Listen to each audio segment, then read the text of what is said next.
Normally with something like this, I sort of just recap on everyone's work histories and then get straight into it. But I think one of the things that's quite interesting about our panel here gives us an opportunity to do it slightly differently, which is they've all got quite complicated jobs, and all of them have got roles that see them dealing with the other players in the industry. So I'm going to start, as I introduce each one of them, by asking each of them to actually explain for themselves a bit more about what they do. So I'm going to start with Julian Delaney, sitting next to me here, who's Managing Director at NewsDNA, which stands for Digital Networks Australia. Now Julian's been with News Corp in various digital roles since 2012, and before that was a boss at the Weather Channel. And as I was kind of preparing this, I happened to see a post on the Reddit Shower Thoughts subreddit, which is that in that Redditor's view, back in the day we used to watch TV in the evening and we used to complain about the accuracy of the weather, and now we complain about the accuracy of the news. So I think Jules is probably the one person in the room who's been in both the weather and news businesses, so you might be qualified to address that. But more to the point, maybe just tell us a bit about what you actually do. I do a lot. Can I just answer the weather question? That the Bureau, this will be with me for the rest of my life, that 10 years at the Weather Channel. I'm quite proud of it. The Weather Bureau would say they get things right 86% of the time. So there you go. That's their fake versus real news. See, as a journalism target, that would be a bit disappointing to be wrong 14% of the time. It would be. Anyhow, what do I do? Look, NewsDNA, my brief is growth. My brief from Michael and Damien is to find growth in various categories that News Corp operate in. And to do that, my other job is to provide an audience, a great audience, a valued audience, to two of my colleagues, three of them actually. Two of them are in the sales side of the world, to provide an audience out of all the brands that we own and operate so that they can commercialise those from an ad revenue point of view. But also my job is to create an audience that we can market to generate more subscribers that Damien just alluded to just then. And then across all of that, at this very moment, the way in which I would describe DNA is that at this moment, someone is testing a recipe for our food sites. Somebody is trying to work out what Trump might say. Somebody is working out how we can make the most of a growing wagering category in this country. Somebody is working out how to target a female audience with content and an environment that suits them. We're also trying to work out what video works. We're cracking the code of audio. We're producing product for all of our audiences, amongst other things. I think that the one-liner that I think my team does is we attempt to react and pivot to the demands of both customers and consumers. And that's the key. That's what my team is trying to do every day. And proportionally, how much of your time do you think you spend thinking about what's going on inside the building and the people inside versus outside? We spend time on the operating model of DNA. You have to, because in this day and age, every single individual is just a prized part of a team. So yes, we are worried about how we are approaching things, but I think we're going to talk a little bit later about how data, and you might have even seen then from Damien's discussion, how much we do look outside of Holt Street or Bowen Hills or the Herald Weekly Times building or our operations down in Adelaide or indeed regionally to understand what consumers and customers want. Because they are two things, and our job is to marry up a customer, i.e. an ad partner, what they want and what they think will work, to make sure that our consumers can interact with it. And that's where the magic does happen. Well, we'll come back to that magic a little bit later. Lovely. Let me move along one to Lizzy Young, who is Managing Director of Commercial Partnerships at Nine. So relevant for this panel, she's got the word partnerships in her job title. Now, I was reflecting, Lizzy's probably got some of the most experience, I would have said, in the room when it comes to different media. So she's been with Nine since 2010. Before that was head of integration at Austereo. Back in the day, a big radio gig in the UK with GCAP Media. So Lizzy, what do you do? What do I do now? Job like? So my world is working with all of the businesses under the Nine umbrella. And when I say Nine, I mean Nine, the corporate Nine. And working with them so that they can grow using the assets we've got. So on a daily basis, I'm working with the managing directors of 9 Melbourne, Brisbane, Adelaide and Perth at how they can grow in their markets.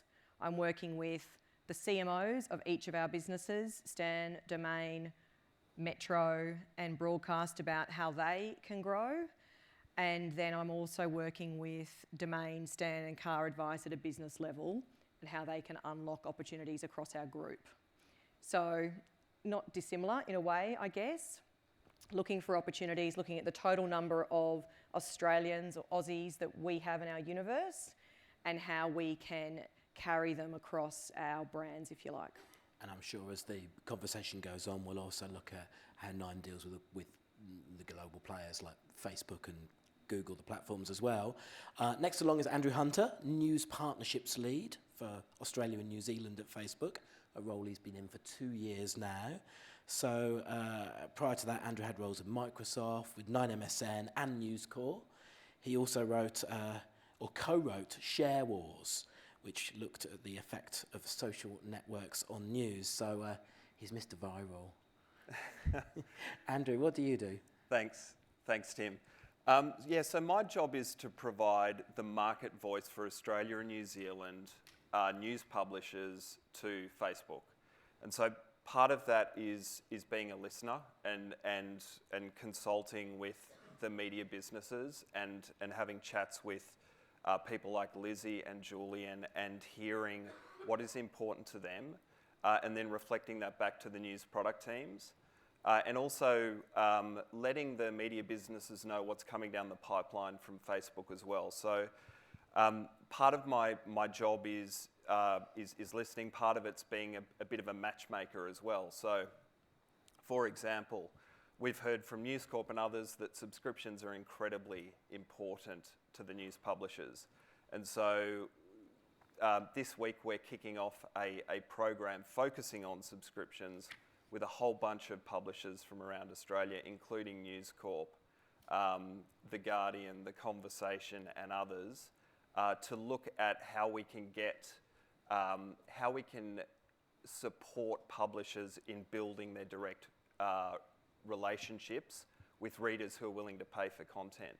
So that's a small example of the matchmaking work that I do. And which part of the job demands more of your time? Is it internally translating what the sort of people in this room are telling you? Yep. Or is it the other way around? Is it facing out to the outside world and translating the organisation to the outside world? Yeah, I think it's probably about, I would say 60% outward facing and 40% inward facing. One of the challenges working at Facebook is staying on top of the product pipeline. It is just a cascade of product development. And so that's where part of that 40% is spent, just trying to stay on top of all of the product that is being developed at Facebook and being able to then help find a match with publishers for those products.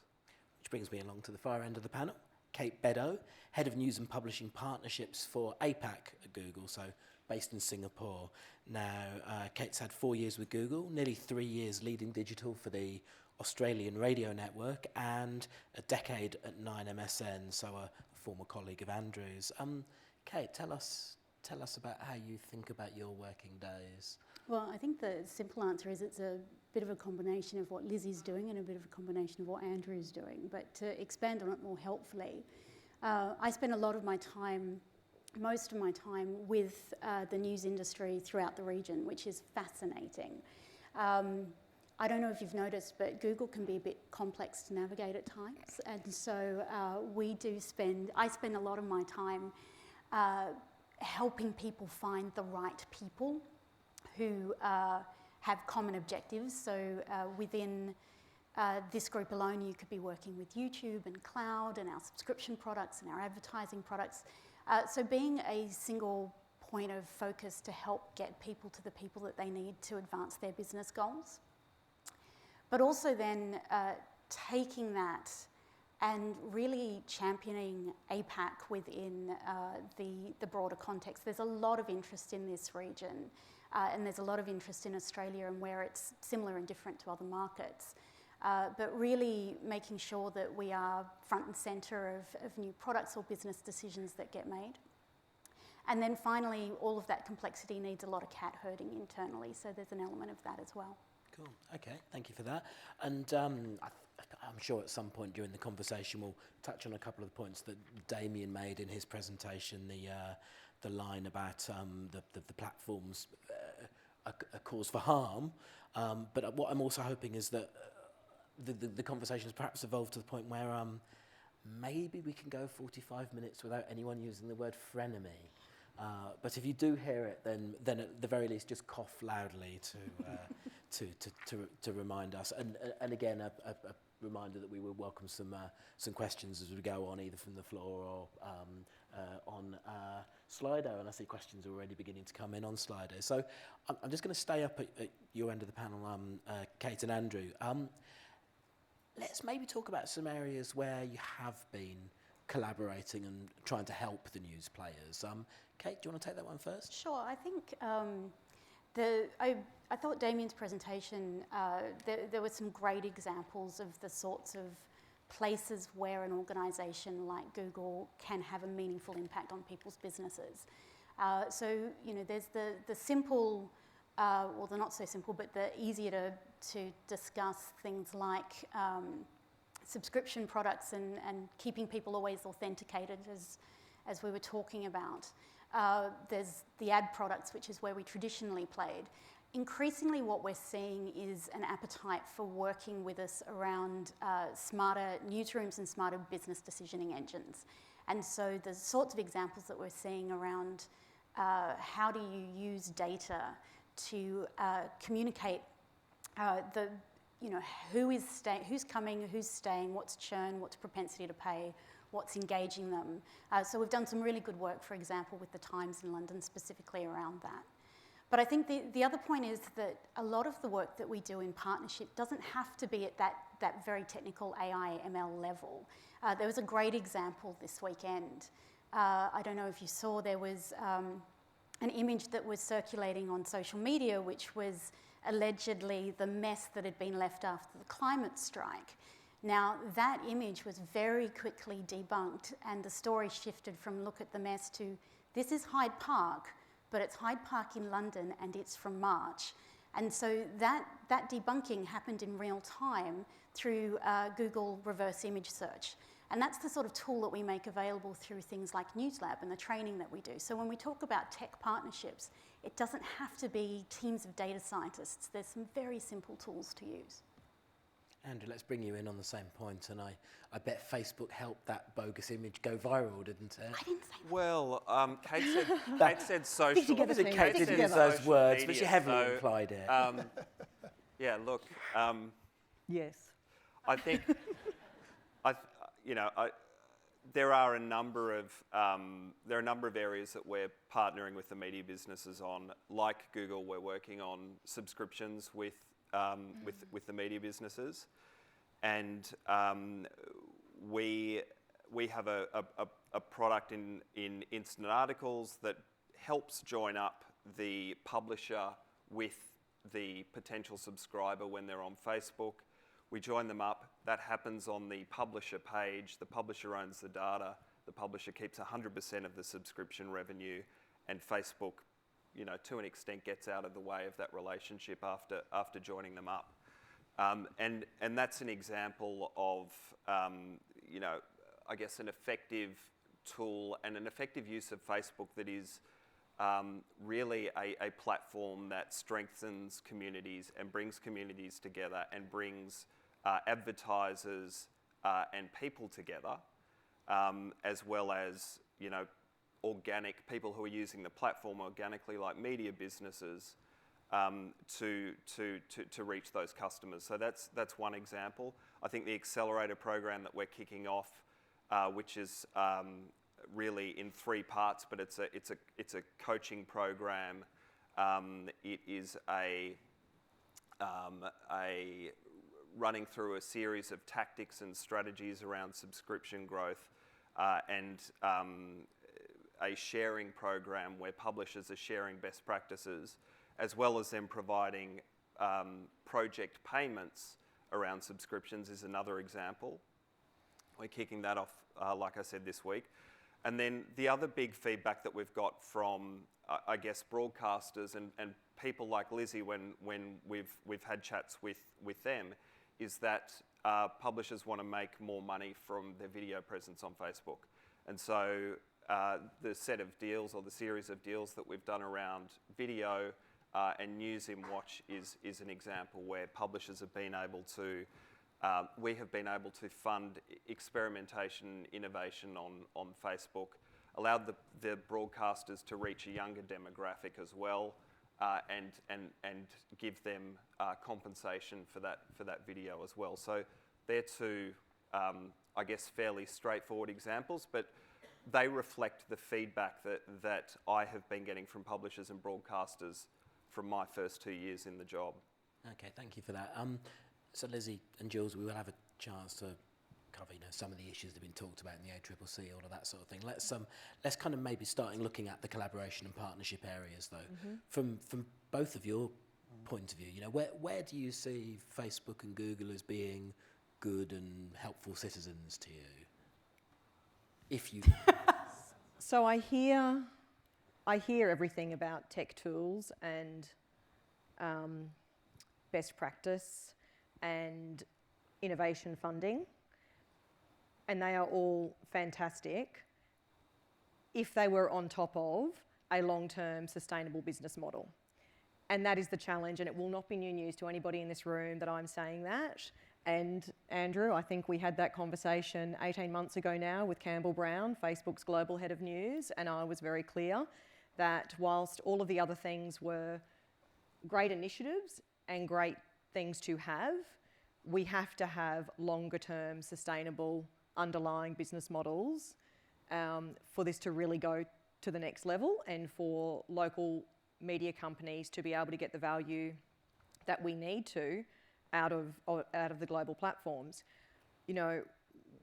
We have absolutely entered into a relationship with both companies, and if I look at Facebook particularly, we've done the Facebook Watch piece, and we've stood up a team to do a daily bulletin called 9 News Watch on Facebook with Sylvia Jeffries, one of our best talent, and at the end of the day we're seeing watch time of 20 seconds. So that's not meaningful. And I know it's an experiment and those sorts of things, but we've got to get to the point where this can be more meaningful at a much quicker pace, and that I think is the big challenge for us.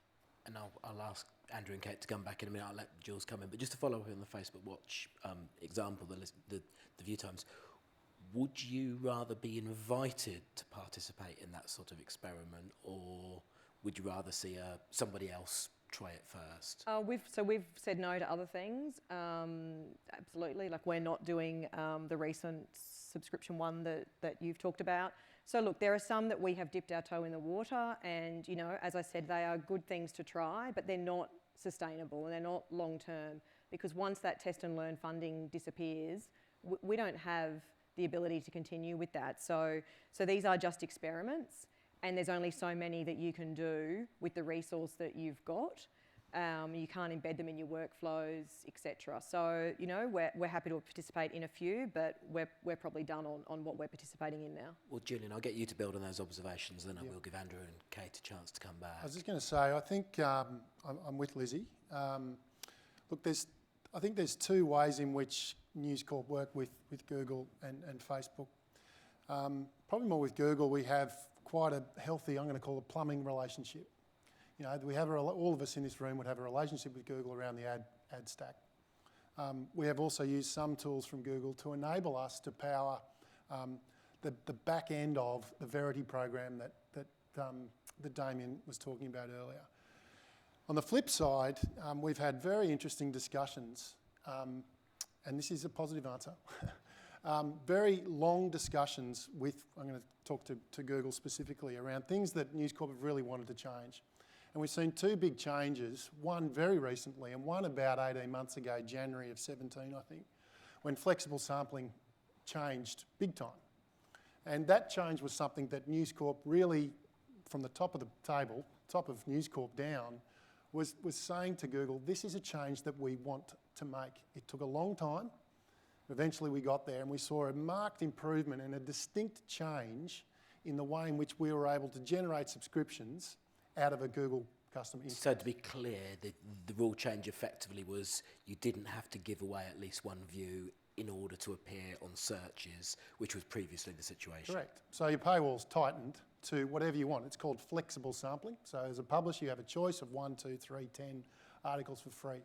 News Corp broadly chose 0 to tighten up our paywall. And that has been good. The other thing more recently was a terminology we call prominence for provenance. And this is a big change that Google brought in only about 2 weeks ago from memory. And that is Google surfacing the original source of news in the search engine results pages. And that's a big thing, but again, it's taken a long time. But we're watching that super closely to see what impact that will have on all of our business. So I'm trying to answer your question where we've worked together. We work from a plumbing point of view to connect underneath where consumers don't see. But the more interesting stuff for us is up the top, whereby we are trying to generate and to work people to pay and stay. Okay, I'm going to come to you first and to build on both of those points, and also on one of the questions that's come in on Slido, which nods towards Julian's point on provenance.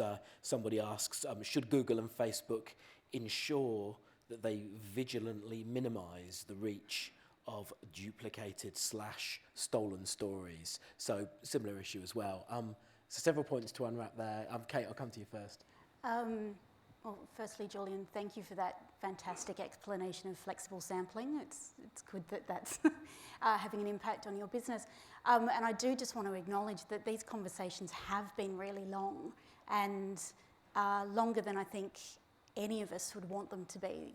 But it is this constant communication with people when they're here or when you're meeting with our people as well, that consistent message that really does help us to communicate within the organisation. This is a real issue and this is the impact. And so this is the difference, I think, really between a partnership and a transaction. In a transaction, you have these conversations, you have the negotiation and you walk away. I think in a partnership, there is an acknowledgement of everything that is working, and then there are some really robust and honest and open conversations about what's not. And I think the examples that Julian's just demonstrated are, albeit over a very long time, an example of the partnership at work. Okay, well, let me bring you in, Andrew. And obviously, I think some of the scepticism that Lizzy has shared is arguably whether the good outweighs the downside. Yeah. I think that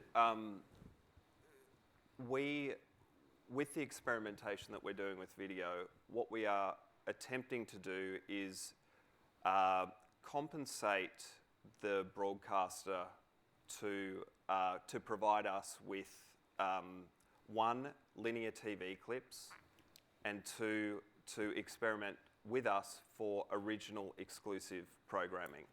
So the linear TV clips are within the workflow of the newsroom by and large. They just need to clip up the content that comes from the output and put that up on Facebook. What we're trying to do is test the appetite for high quality news in Watch. And the deals that we have signed put a whole lot of high quality news content into Facebook Watch, which is a good thing for people on Facebook. It is a good thing for the broadcasters. And it's a good thing for Facebook. So it's a mutually or a three-way beneficial partnership. It's a good thing for broadcasters if it can be sustained long-term at the appropriate monetisation. Yep. So we have started Facebook in 2018, Facebook Watch in 2018. It is a nascent environment, but we are starting to see a long-form video habit developing on Facebook for the very first time due to this product. And so in the past 6 months, we've gone from the people who are on there daily, 140 million people on there daily, consuming 20 minutes per day, up to 26 minutes. So we are starting to build this ecosystem. We're starting to get high quality, more and more high quality advertisers into the ecosystem. We will continue to work on the advertising experience but we want to make sure that it's a high quality user experience where we're not smashing people with ads and we're not putting pre-rolls in front of people in newsfeed. So that's important as well. Currently that means that we can't get away as many ads as other publishers can. But we are spinning up this ecosystem for the benefit of people on Facebook and advertisers. And we hope to get that to a point where, through revenue share, that is viable for broadcasters. We're 1 year in, we will need more time, and so that's part of the reason that we've done these deals. Okay, Julian, I'm going to come back to you and build up on, I think, a couple of the points that Lizzy's already made. I suppose the ACCC inquiry feels like it's gone on forever, but I guess it was only a couple of years, but it's been an excellent complaints box, I suppose, for the media industry. Now Recognised worldwide as a fantastic piece of work, not by me, but others, right? And where do we go from here? Do you think that So now everything's on the table? Are we moving into the next phase? I think we are moving into the next phase because the sandbox is now at least has a rectangle around it or square around it, whereby a lot of publishers have provided a lot of information to the ACCC around the detail of what's going on. I think there's a couple of ways to answer that question. The first thing is that News Corp's official response to this will be provided to the government in the next couple of days. And it's a very meaty response, and it wouldn't be sort of appropriate for me to go into that at this moment. You could drop a hand. I won't be. But point is But that it's meaty. it's meaty, and the point is that the next step is people responding back to the government on what the ACCC has said. So there's a formal part of that. I think another important part is actually educating the government on how our world operates. I think that's a really important next step because it's pretty complicated at times, even for people who live and breathe it like you and I and Lizzy and others every day. I think the ACCC has said that there's more work to be done specifically about the ad exchange. I think that's a very important next step. News Corp recognises that and thinks that that's something that really needs more microscope on it. But I think the education of government around the way in which we trade, which isn't fair at this moment, is something that I have found in my exposure with government officials is just like far out. What is going on in here? And I think that's where we will all need to be spending a bit more time with those people to say this is how it all works. And Lizzy, which aspects do you think were the most important that the inquiry surfaced? Well, to your point, you said it seems like it's been dragging on forever. I would suggest that that's happened because it was so complicated. And once the hood was up, everyone was actually quite shocked by what they saw. And having spoken at both the private and the public forums, I think the unpacking of the issues was really significant. And I think Rod Sims and his team have done an outstanding job in doing that. And I think, there's so many issues. It's literally the full gamut. It's subscription, it's quality journalism, it's the ad tech stack, it's the supply chain, it's monetisation. They have literally laid bare every single issue, and it's going to take some time to now work through all of it. And Andrew, Facebook have had their initial response, and it was actually pretty robust. Yeah. We've taken this inquiry incredibly seriously, of course, and our response was submitted, I think, about a fortnight ago now. And there are a whole lot of the recommendations, I think about 20 out of 29 that we support.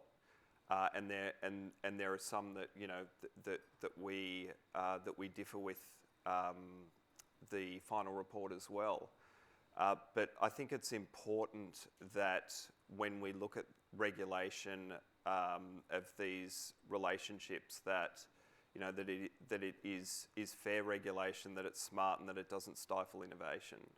And I think if you look at the way that Facebook and the media businesses have dealt with each other over the past couple of years, including these deals that we've just done, that they have happened in a way that was efficient, beneficial to both sides, and all of that happened without any kind of overarching bargaining code or any kind of framework sitting over the top of it imposed by any third parties. Okay, do you agree with that? Well, I think our view is a little different. I think it's, and our submission is now publicly available and we've communicated on that as well. I think when we look at, as everybody has just pointed out, this has been it's a long process, which I don't mind because it means I get to keep coming home, but it's also, we're trying to cover the entire terribly complex ecosystem in one inquiry. And so where we go from here is critical to what impact all of this work from so many different organisations will have. I think it's, a good test of the inquiry that when we look at our response, there really are only two areas that we feel where our view diverges from what was communicated.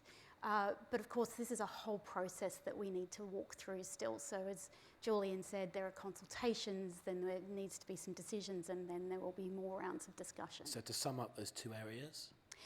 One is in relation to Android and Chrome, which I'm going to declare to be out of my comfort zone.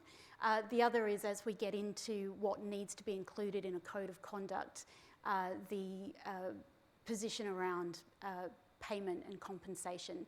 Now, we've got 12 minutes on the clock. We've been having this conversation back and forth between us for a long time now. We have a very clear view of the value that we're providing, and I think the industry has a view that's different to that. Okay, I think, can I just pick up on, so, Andrew, you just said we've negotiated effectively and efficiently, but Kate, you've just said we've been talking about it for a long time, and I think that's the exact point here. It's fantasy to think that we don't need intervention and a code of conduct between the local media publishers and the global tech players. I'm going to take a question from the app and then I'll invite a question from the room as well. So here's the most popular one. And I think everybody will have a point of view on this one. Does Facebook and Google have an ethical obligation to make their algorithm more transparent? And I guess for context, that was something that some of the submissions, I think certainly News Corp's submission was included originally in the ACCC submission. I would say... I get to come at that first, Julie. Sure. It's a big call. Is it an ethical reason? What is the other reason? I think there's a reason of transparency because Google, Facebook are trading partners that we cannot avoid, and they are distributors of our content. And so the way in which our content is distributed amongst those products is something that we believe we should know more about so that we can understand more about our own consumers to enable us to level up the playing field. So is it what was the description? Ethical? Ethical. Ethical. Sure. I think I'll come straight to Kate on that.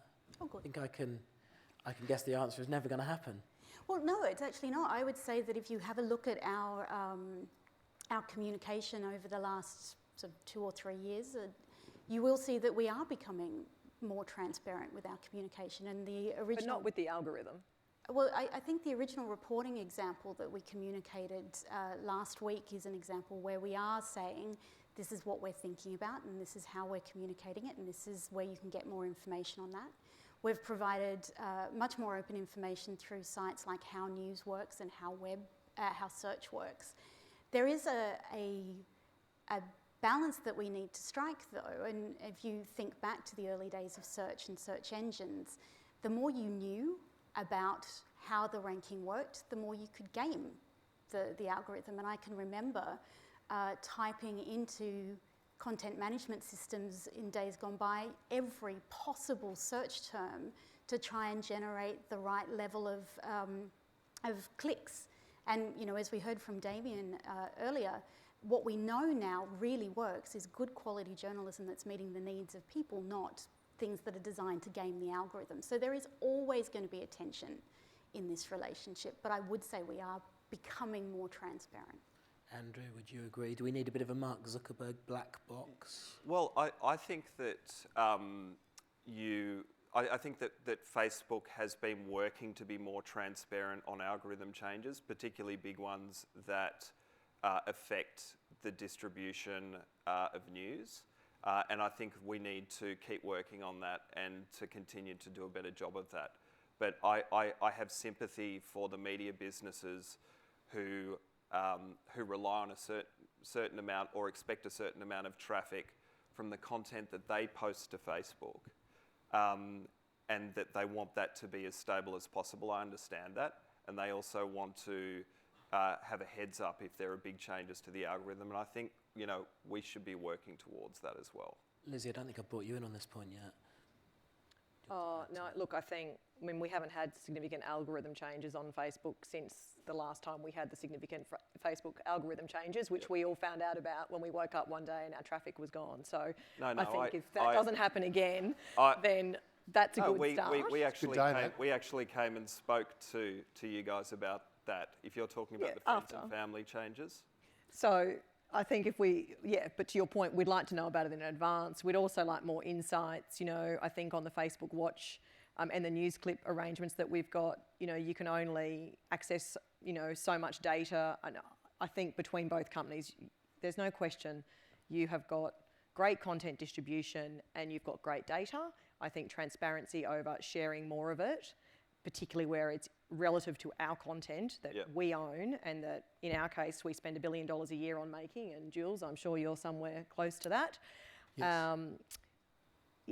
At the end of the day, it's our IP, and I think it should be open access to everything you can tell us about our content and your platform. Yeah. And the algorithm and how it's going to be monetized, and when an ad call is going to happen and when it's not. And I know how complicated it is to even have that conversation with a Googler or a YouTuber, because there isn't even necessarily clarity within the organisation, and people have to be brought in from global locations to be able to get answers. So I am empathetic to the fact that it's challenging and it's big and it's complicated. Yeah, I think Andrew, I might just get you to address the big change which you referred to as the Friends and Facebook change, was the one that the friends and family effectively friends and family, sorry, effectively deprioritised news versus people you know. Yep. Now, although you did announce that it was coming, Yep. so ahead of time, news organisations wouldn't have been able to change your mind. Yeah, so the reason that change was made is because there has been a proliferation of public page content on Facebook, and our users were unequivocally telling us over a long period of time, we have fewer opportunities to connect with friends and family on Facebook, which is the primary role of Facebook. And so we made that change as a result, not a cause, as a result, public page content, which includes news company content, had less distribution in Facebook. I think what most news organisations will have seen since then is that through a series of changes to improve the ranking of high quality news content in Facebook, the distribution in Facebook has climbed back past the pre-January 2018 levels when we made that change. So, I think that, we made that change to I think, protect the future of Facebook and to make sure that there is a Facebook distribution system ongoing. But we have made big efforts to improve the ranking of high quality news since then that have worked for our publisher partners. I'm conscious time is running very tight. I'm also conscious I've made some big promises about taking a question from the room without even checking whether there was a microphone available. Does anyone actually have a question they would like to ask from the floor? Otherwise, I'll probably take just one final one from Slido if I don't see a hand. Okay, let's maybe take a final question from Slido, which hopefully sums it up. And lots of good questions. Thank you very much. I'm actually going to try and incorporate 2 or 3 questions here. Let's try and sum up with the views of all 4 people. Do you think traditional media and the platforms will find themselves working more or less closely in the coming months, and why? In only 30 seconds each. I'm happy to start with, Thank you. I hope more. And I think even if you look at some of the examples that we're seeing here and in the rest of the world, even with all of the conversations that we're having with regulators and privately, we are seeing the value of working together, and we are seeing the benefits of that. So I would encourage us to punch through some of this to make sure that we're really getting the most out of what the technology can offer. Andrew? Yeah, I would hope and expect more, and I think if I look back at my past 2 years at Facebook and the way that the Facebook News partnerships has evolved in Australia and across Asia Pacific, and also in the US and elsewhere, that has been the trajectory. Yeah, and I really hope that continues to happen, and I think it needs to happen. And for Kate and Andrew, if anyone in the room does actually want your help in Oh, yeah, navigating, please. what's the main? Just grab you afterwards, or Sure. reach out to you by email? What's the best A way? colleague of mine always says in these forums, if you can't find me online, you're probably not a very good journalist. So my email address is beto@google. Please get in touch. I'm Andrew Hunter at fb.com. Lizzy, do you see I'm yourself definitely working? not giving out my email address. Well, the problem was you didn't even get the briefing for this session because we accidentally forgot to put the .au in your email address. So Perfect. it's I a didn't- very well kept secret. It wasn't risky at all. Nothing could possibly go wrong without a briefing. So I think that's a very tricky question to answer. I think Google, YouTube and Facebook are all very different in what they do. And I think on my side, Channel 9, the Sydney Morning Herald, The Age, the Australian Financial Review, Domain, Stan, I mean, it's enormous. And there is no quick solution or one size fits all on either of those sides. So yes, there will be things that we do together, and then there will be things that we don't do in the future. And Julian? Look, well, we will work. We have to. We have to work together. But I think News Corp's view is that there needs to be significant change. And the working together will be dependent on how much change comes as a result of ACCC, as a result of our input back into the platforms, as a result of discussions. But the change has to be significant for the dialogue to continue at a pleasant level. Well, our countdown has reached 0, so I will ask you to please thank Julian, Lizzy, Andrew and Kate.